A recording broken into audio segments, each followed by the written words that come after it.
പശ്ചിമേഷ്യയിൽ അമേരിക്ക ആരംഭിച്ച അനാവശ്യ യുദ്ധം ഇപ്പോൾ വാഷിംഗ്ടണിന്റെ ഉറക്കം കെടുത്തുന്ന വലിയൊരു മാനസിക ഭാരമായി മാറിയിരിക്കുകയാണ്.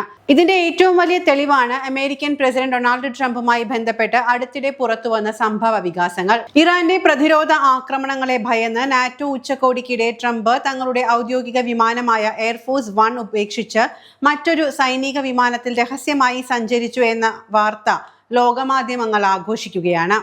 ഈ വാർത്തയുണ്ടാക്കിയ വൻ നാണക്കേട് മറയ്ക്കാൻ താൻ പേടിച്ചോടുകയല്ലായിരുന്നുവെന്നും സീക്രട്ട് സർവീസിന്റെ നിർദ്ദേശപ്രകാരമാണ് വിമാനം മാറിയത് എന്നും പറഞ്ഞ് ന്യായീകരണവാദവുമായി ട്രംപ് രംഗത്തെത്തിയെങ്കിലും വാഷിംഗ്ടണിന്റെ ഉള്ളിലെ ഭയം ലോകത്തിന് മുന്നിൽ വീണ്ടും തുറന്നു കാണിക്കപ്പെട്ടു എന്നാണ് ഇപ്പോൾ പറയുന്നത്.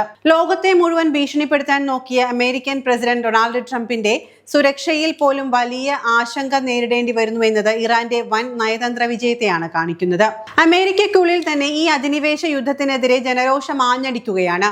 ന്യൂയോർക്ക് അടക്കമുള്ള വൻ നഗരങ്ങളിൽ ജനങ്ങൾ തെരുവിലിറങ്ങി യുദ്ധത്തിനെതിരെ സംസാരിക്കുന്നു. 10,000-കണക്കിന് കിലോമീറ്റർ അകലെയുള്ള ഇറാനിൽ പോയി തങ്ങളുടെ നികുതി പണം മുടക്കി യുദ്ധം ചെയ്യേണ്ട യാതൊരു ആവശ്യവും അമേരിക്കയ്ക്കില്ല എന്ന് അമേരിക്കൻ പൗരന്മാർ തന്നെ തുറന്നു പറയുന്നുണ്ട്. അമേരിക്ക ഫസ്റ്റ് എന്ന് പറഞ്ഞ് അധികാരത്തിൽ വന്ന ട്രംപ് ഇസ്രായേലിന്റെയും അവിടെയുള്ള ജൂയിഷ് ലോബിയുടെയും അനാവശ്യ സമ്മർദ്ദത്തിന് വഴങ്ങിയാണ് ഈ യുദ്ധത്തിലേക്ക് എടുത്തു ചാടിയത് എന്ന തിരിച്ചറിവ് അമേരിക്കൻ ജനതയ്ക്കുണ്ടായി കഴിഞ്ഞിരിക്കുന്നു. US സെനറ്റിലും ഹൗസ് ഓഫ് റെപ്രസെന്റേറ്റീവ്സിലും ട്രംപിന്റെ സ്വന്തം റിപ്പബ്ലിക്കൻ പാർട്ടിയിലെ പ്രമുഖർ പോലും ഭരണകൂടത്തിനെതിരെ തിരിഞ്ഞതോടെ അമേരിക്കൻ രാഷ്ട്രീയ ചരിത്രത്തിലെ ഏറ്റവും വലിയ പ്രതിസന്ധിയിലാണ് ട്രംപ് ഭരണകൂടം ഇപ്പോൾ അടയ്ക്കപ്പെട്ടിരിക്കുന്നത്. ഇറാൻ യുദ്ധത്തിൽ നിന്ന് എങ്ങനെയെങ്കിലും തലയൂരാൻ അമേരിക്ക ആഗ്രഹിക്കുമ്പോഴും ഇത്തവണ വിട്ടുവീഴ്ചയ്ക്ക് തയ്യാറല്ല എന്ന ഉറച്ച നിലപാടിലാണ് ടെഹ്റാൻ. സമാധാന കരാറുകൾ നിരന്തരം ലംഘിക്കപ്പെടുകയും തങ്ങൾക്ക് സൗകര്യമുള്ളപ്പോൾ ഏകപക്ഷീയമായി അതിൽ നിന്ന് പിന്മാറുകയും ചെയ്യുന്ന അമേരിക്കയുടെ ചതിപ്രയോഗങ്ങൾ ഇനി വിലപ്പോകില്ല എന്ന് ഇറാൻ വ്യക്തമാക്കുന്നു. ട്രംപ് അധികാരത്തിൽ നിന്ന് പോകുന്നത് വരെ തങ്ങളുടെ പരമാധികാരം സംരക്ഷിക്കാനുള്ള ഈ പോരാട്ടം തുടരുമെന്ന് ഇറാന്റെ ഇസ്ലാമിക് റവല്യൂഷണറി ഗാർഡ്സ് പ്രഖ്യാപിച്ചു കഴിഞ്ഞു. അമേരിക്കയും ഇസ്രായേലും ചേർന്ന് നടത്തിയ അതിക്രൂരമായ ആക്രമണങ്ങളിൽ തങ്ങളുടെ പ്രിയപ്പെട്ട നേതാക്കളും പൗരന്മാരും കൊല്ലപ്പെട്ടിട്ടും ഇറാനിലെ ജനങ്ങളും ഭരണകൂടവും ശത്രുക്കൾക്ക് മുന്നിൽ കീഴ്പ്പെടാൻ തയ്യാറല്ല. എല്ലാ വിഭജനങ്ങൾക്കും അപ്പുറം ഇറാനിയൻ ജനത ഇന്ന് ഒറ്റക്കെട്ടായി മാതൃ രാജ്യത്തിന്റെ സംരക്ഷണത്തിനായി പാറ പോലെ ഉറച്ചു നിൽക്കുകയാണ്. ഇറാന് സാമ്പത്തികമായും സൈനികമായും കരുത്തേകുന്നത് റഷ്യയുടെയും ചൈനയുടെയും വടക്കൻ കൊറിയയുടെയും ദൃഢമായ പിന്തുണയാണ്. യുക്രൈൻ യുദ്ധത്തിൽ യൂറോപ്യൻ ശക്തികൾ നൽകിയതുപോലെ അത്യാധുനിക കൃത്യതയുള്ള സാറ്റലൈറ്റ് ഇന്റലിജൻസ് വിവരങ്ങളും സാങ്കേതിക വിദ്യയും റഷ്യയും ചൈനയും ഇന്ന് ഇറാന് നൽകുന്നുണ്ട്. ഇറാന്റെ മലനിരകളിലെ തുരങ്കങ്ങളിൽ സൂക്ഷിച്ചിരിക്കുന്ന ആയിരക്കണക്കിന് ബലിസ്റ്റിക് മിസൈലുകളും ഡ്രോണുകളും അമേരിക്കയുടെ വിമാനവാഹിനി കപ്പലുകൾക്ക് വൻ ഭീഷണിയാണ് സൃഷ്ടിക്കുന്നത്. ഇതിനു പുറമെ ലോകത്തിന്റെ ഇന്ധന ഞരമ്പായ ഹോർമൂസ് കടലിടുക്കിന്റെ പൂർണ്ണ നിയന്ത്രണം ഏറ്റെടുത്തുകൊണ്ട് പാശ്ചാത്യ വിപണികളുടെ നട്ടെല്ലൊടിക്കാൻ ഇറാന് സാധിച്ചിട്ടുമുണ്ട്.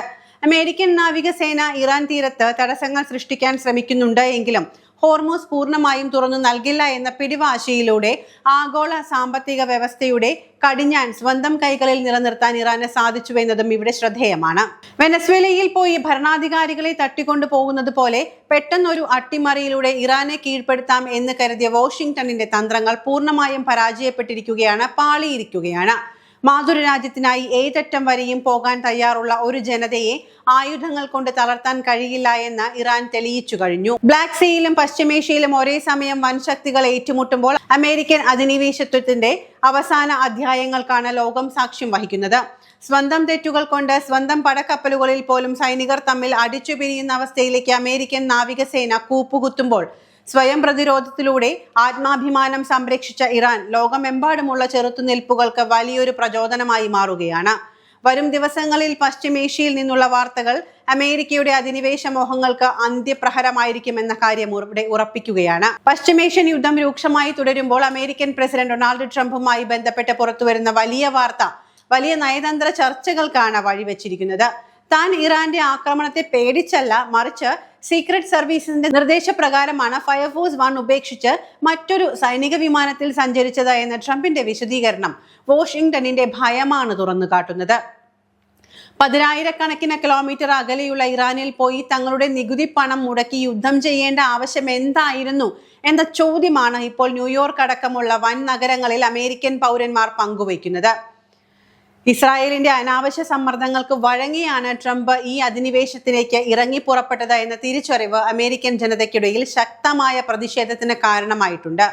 പശ്ചിമേഷ്യൻ യുദ്ധം രൂക്ഷമായി തുടരുമ്പോൾ തങ്ങൾക്ക് അനുകൂലമായ രാഷ്ട്രീയ സാഹചര്യം മുതലെടുത്തുകൊണ്ട് അമേരിക്കൻ ഭീഷണികൾക്ക് മുന്നിൽ വഴങ്ങില്ല എന്ന ഉറച്ച നിലപാടിലാണ് ഇറാൻ ഇപ്പോഴും മുന്നോട്ട് പോകുന്നത്. US സെനറ്റിലും കോൺഗ്രസിലും യുദ്ധത്തിനെതിരെ എതിർപ്പ് ശക്തമാവുകയും ട്രംപിന്റെ സ്വന്തം റിപ്പബ്ലിക്കൻ പാർട്ടിയിലെ അംഗങ്ങൾ പോലും ഭരണകൂടത്തിനെതിരെ തിരിയുകയും ചെയ്തത് ഇറാന് വലിയ നയതന്ത്ര മുൻതൂക്കം നൽകുന്നു. ഇതിനിടയിൽ നാവിക ഉപരോധം മറികടക്കാൻ ശ്രമിച്ച ചില കപ്പലുകൾക്ക് നേരെ അമേരിക്കൻ നാവികസേന ആക്രമണം നടത്തിയത് സംഘർഷം കൂടുതൽ സങ്കീർണമാക്കുകയാണ് ചെയ്തത്. വിമാനവാഹിനി കപ്പലുകളായ USS എബ്രഹാം ലിങ്കൺ അടക്കം 20ഓളം യുദ്ധക്കപ്പലുകൾ ഉപയോഗിച്ച് അമേരിക്ക ഉപരോധം കടുപ്പിക്കുമ്പോൾ തങ്ങളുടെ വ്യവസ്ഥകൾ അംഗീകരിക്കാതെ ഹോർമൂസ് കടലിടുക്ക് തുറന്നു നൽകാൻ കഴിയില്ല എന്ന നിലപാടിൽ ഉറച്ചു നിൽക്കുകയാണ് ഇറാൻ.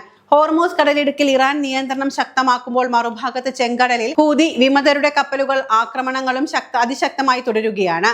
ലെബനനിലും ഗസയിലും ആക്രമണങ്ങൾ നടത്തുന്ന ഇസ്രായേൽ ഇറാനുമായി നേരിട്ടൊരു യുദ്ധത്തിന് കാര്യങ്ങൾ കൊണ്ടുപോകുമോ എന്ന ഭീതിയും നിലനിൽക്കുന്നുണ്ട്. അഴിമതി കേസുകളും രാഷ്ട്രീയ തിരിച്ചടികളും ഭയക്കുന്ന ഇസ്രായേൽ പ്രധാനമന്ത്രി ബെഞ്ചമിൻ നെതന്യാഹു സ്വന്തം അധികാരം നിലനിർത്താൻ വേണ്ടിയാണ് യുദ്ധം നീട്ടിക്കൊണ്ടുപോകുന്നത് എന്നാണ് പറയുന്നത്. അത് വാസ്തവം തന്നെയാണ്. പാകിസ്ഥാൻ, ഈജിപ്ത്, ഖത്തർ തുടങ്ങിയ രാജ്യങ്ങളുടെ മധ്യസ്ഥതയിൽ സമാധാന ചർച്ചകൾ നടക്കുന്നുണ്ട് എങ്കിലും അമേരിക്കയുടെയും ഇസ്രായേലിന്റെയും ചതിപ്രയോഗങ്ങൾ തിരിച്ചറിഞ്ഞ ഇറാൻ ഭരണകൂടവും ഇസ്ലാമിക് റവല്യൂഷണറി ഗാർഡ്സും വിട്ടുവീഴ്ചയില്ലാത്ത ഉറച്ച പ്രതിരോധ നിലപാടിൽ നിൽക്കുകയാണ്. ഇറാന്റെ പരമോന്നത നേതാവായി ഉയർന്നു വന്ന മുജ്തബ ഖമേനി നേരിട്ട് പ്രത്യക്ഷപ്പെടാതെ തന്നെ റവല്യൂഷണറി ഗാർഡ് കോർപ്സിലൂടെ അതിശക്തമായ ആക്രമണ ഉത്തരവുകളാണ് പുറപ്പെടുവിക്കുന്നത്. സാമ്രാജ്യത്വ ശക്തികളുടെ കടുത്ത ആക്രമണങ്ങൾ നേരിട്ടിട്ടും ഇറാൻ പിടിച്ചു നിൽക്കുന്നതിന്റെ പ്രധാന കാരണം റഷ്യയും ചൈനയും കൊറിയയും നൽകുന്ന ദൃഢമായ പിന്തുണയാണ്. ഇറാന്റെ ഭാഗത്തു നിന്നുണ്ടായ സഹായത്തിനുള്ള നന്ദിയായിട്ടാണ് റഷ്യ ഇറാനെ സഹായിക്കുന്നത് എന്നാണ് പറയുന്നത്.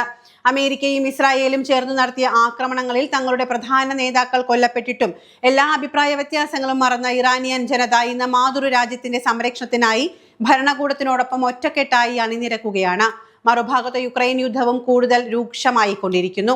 പശ്ചിമേഷ്യയിലെ തിരിച്ചടികൾ കാരണം അമേരിക്കൻ ഭരണകൂടം പ്രതിസന്ധിയിലാകുമ്പോൾ തങ്ങളുടെ സ്വന്തം മണ്ണും പരമാധികാരവും സംരക്ഷിക്കാൻ ഏതറ്റം വരെയും പോകാൻ തയ്യാറെന്ന സന്ദേശമാണ് ഇറാൻ ലോകത്തിനു മുന്നിൽ നൽകുന്നത്. നവംബറിൽ നടക്കാനിരിക്കുന്ന തെരഞ്ഞെടുപ്പ് മുന്നിൽ നിൽക്കെ ഇറാൻ യുദ്ധത്തിൽപ്പെട്ട് തലയൂരാൻ കഴിയാത്ത അവസ്ഥയിലാണ് ട്രംപ് ഭരണകൂടം. ഇസ്രായേലി ജൂയിഷ് ലോബിയുടെ സമ്മർദ്ദം കാരണം യുദ്ധത്തിൽ നിന്ന് പിന്മാറാനും കഴിയുന്നില്ല. ഇറാന്റെ കടുത്ത പ്രതിരോധം കാരണം മുന്നോട്ട് പോകാനും കഴിയുന്നില്ല എന്ന അവസ്ഥയിലാണ് അമേരിക്ക. സമാധാന കരാറുകൾ പാലിക്കാത്ത അമേരിക്കയുടെ നിലപാടുകൾക്ക് തിരിച്ചടിയായി ലോകത്തിലെ ഇന്ധന വിപണിയുടെ കടിഞ്ഞാൻ സ്വന്തം കൈകളിൽ നിലനിർത്താൻ ഇറാന് സാധിച്ചിട്ടുമുണ്ട്.